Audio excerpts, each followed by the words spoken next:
The tale centered on an intricately designed Chinese music box capable of granting 7 wishes, each requiring a life as payment. It began with a grim recollection. As a child, Claire witnessed her mother, Johanna Shannon, lose her life. That tragedy lingered in her mind for years. Now, at 17, Claire felt like an outcast at school. She was frequently tormented by the affluent Darcy. That morning, she arrived at school in a foul mood. Her father, Jonathan, had once again been rummaging through garbage bins for scraps. As a result, Claire faced ridicule and isolation from her peers. In the cafeteria, Darcy humiliated her in front of everyone.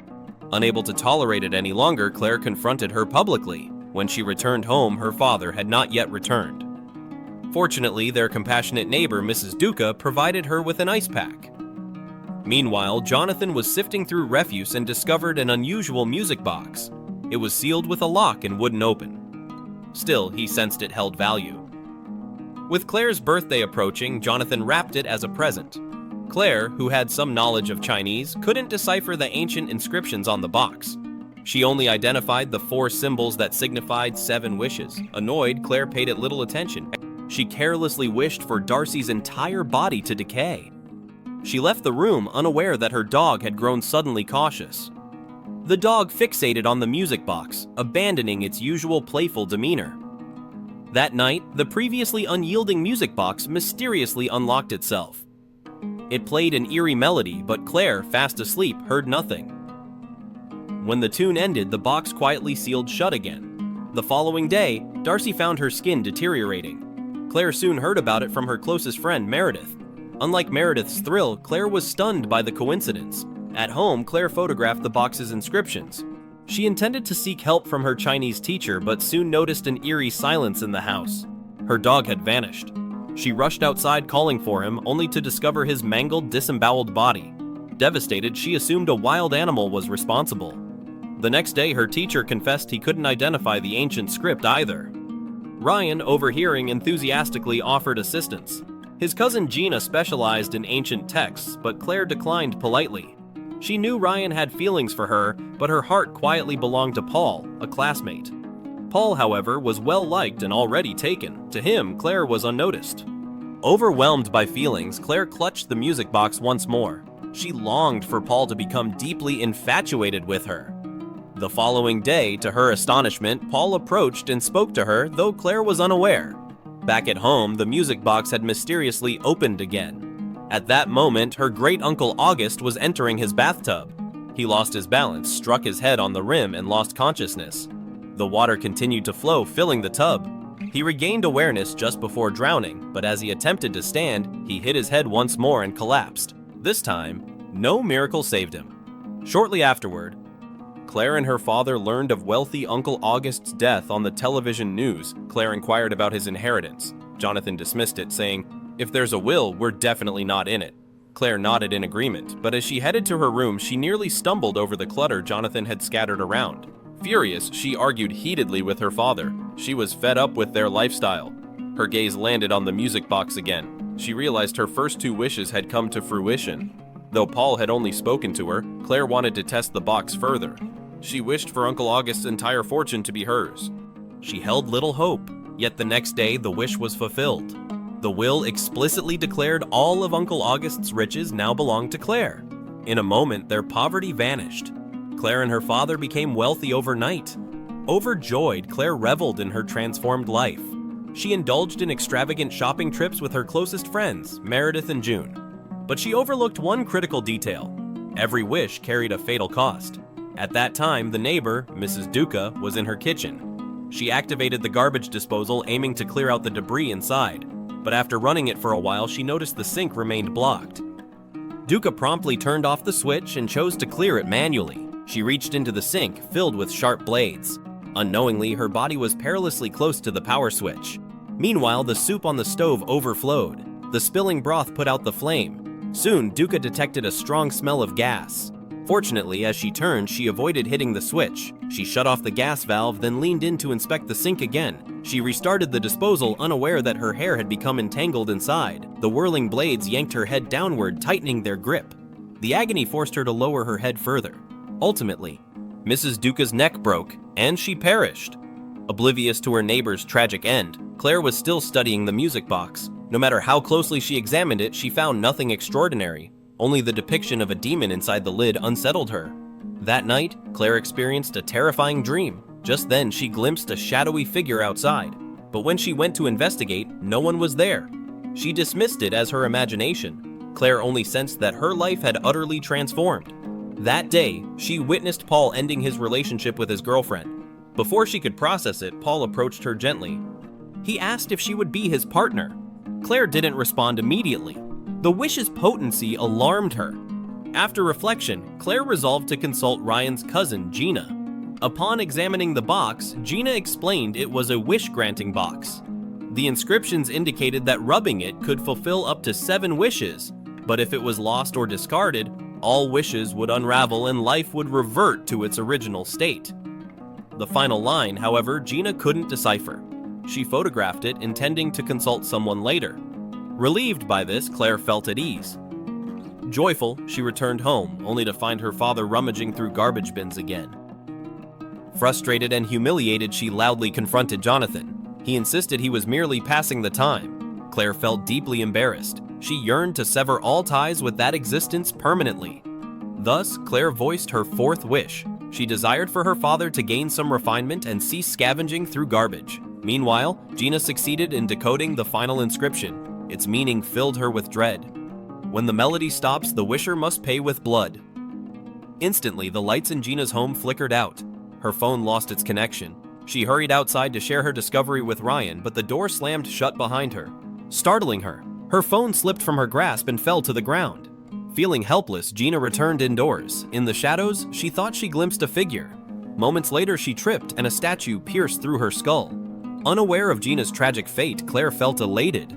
Her father had abruptly reformed his habits. He picked up his saxophone, untouched for years, and played it exquisitely. The next day, Ryan sought out Gina only to find her horrific demise. Disturbed, he later confronted Claire.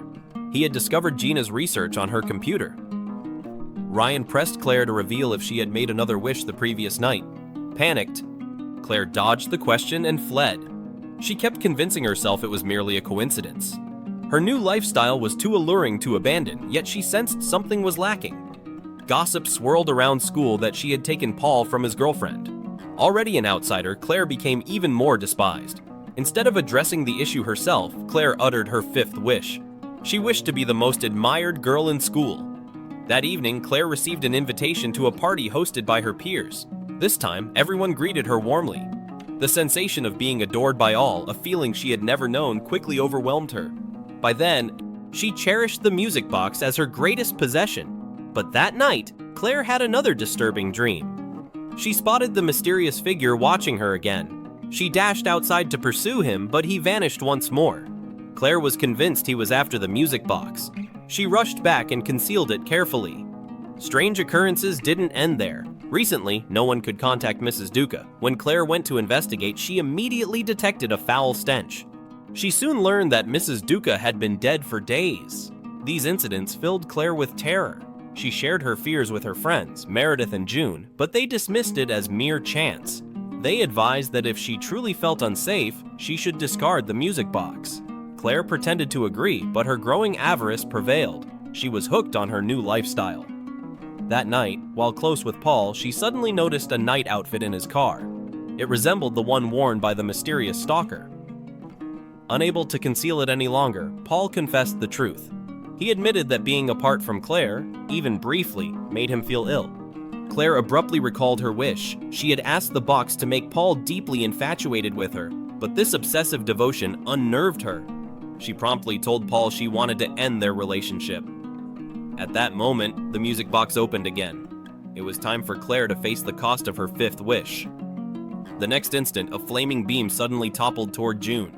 Fortunately, Meredith yanked her to safety just in time, but the music box stayed open, signaling that the peril persisted. Meanwhile, Jonathan's car suffered a tire blowout on the highway. He managed to steer and pull over. While replacing the tire, he carelessly left a wrench beneath the vehicle. The tool caught on a bolt. As he tried to free it, his knee accidentally nudged the nearby tire. The tire rolled off, struck an oncoming vehicle, and nearly hit him when it rebounded.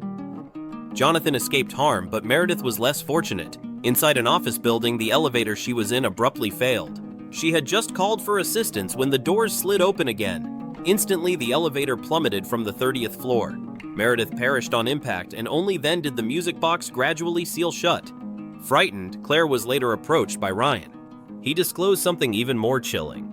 After his research, he learned that all previous owners of the music box achieved great success, but their loved ones died one by one shortly after their ascent. Ultimately, every owner met a mysterious end.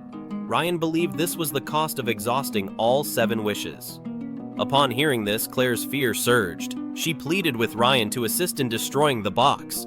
Yet whether they scorched it with flames or struck it with a hammer, the music box remained unscathed. Reluctant to relinquish her new lifestyle, Claire chose to conceal it once more, but the next morning she found the box missing. Ryan tried to reassure her, suggesting it might be for the best. She could live without fear now. Just then, police officers arrived at their home. They revealed that Uncle August had engaged in tax evasion. All his wealth would be seized to cover debts and penalties. Claire and Jonathan were plunged back into poverty. Jonathan had to resume scavenging through garbage. Things worsened further. Darcy, now healed, returned to school and resumed tormenting Claire. Paul reunited with his former girlfriend, embracing her in front of Claire. His gaze no longer held the affection it once did. Claire became the subject of ridicule at school again. Everything seemed to revert to its former state. The only difference was the lasting toll of the price she paid. Having lost everything, Claire was left with only anguish. Just as she was on the verge of collapse, she spotted the music box inside Meredith's locker. It turned out Meredith had taken it. Meredith claimed that since Claire couldn't destroy it, she would safeguard it for her, but after falling from riches to ruin, Claire's sanity had frayed. She believed Meredith intended to steal her life. Why else had she kept the box? With this thought, Claire snatched the music box and tried to leave. Meredith lunged to stop her. During the scuffle, Meredith accidentally fell down the stairs. Ryan witnessed the entire incident. Fortunately, after checking, he found Meredith was not seriously injured, but Claire clutching the box again alarmed Ryan deeply. Claire insisted she couldn't live without it and vowed never to wish again. Seeing her frenzied expression, Ryan persisted in reasoning with her. Claire quickly warned that if he meddled again, she would turn the box against him. Having reclaimed the box, Claire felt exhilarated. She believed her life would soon be perfect again. She planned to store the box in the attic and never touch it. But while tidying up, she was horrified to discover one of her mother's old paintings. The music box was depicted in it. Claire instantly realized her mother had once possessed it too. Her death was not as straightforward as she had believed. Gripped by fear, Claire made another wish. She wished her mother could return to life so she could uncover the truth. But as the melody began, Claire sensed something was amiss. At that moment, Jonathan and his friend Carl were trimming tree branches together. The chainsaw trembled in Carl's hands. Claire screamed and rushed out to warn her father, but as Jonathan turned, Carl lost control. The chainsaw slipped and severed Jonathan's head. At that very instant, her mother Johanna miraculously emerged from the house, alive once more. But Claire, shattered by sorrow, could no longer find joy in it. Reflecting on the havoc her wishes had wrought, she reached her ultimate resolve. She wished to go back to the morning before Jonathan discovered the box. In an instant, Claire awoke from the terrifying dream. Her dog was lounging idly on the bed. Jonathan was preparing to head out for work.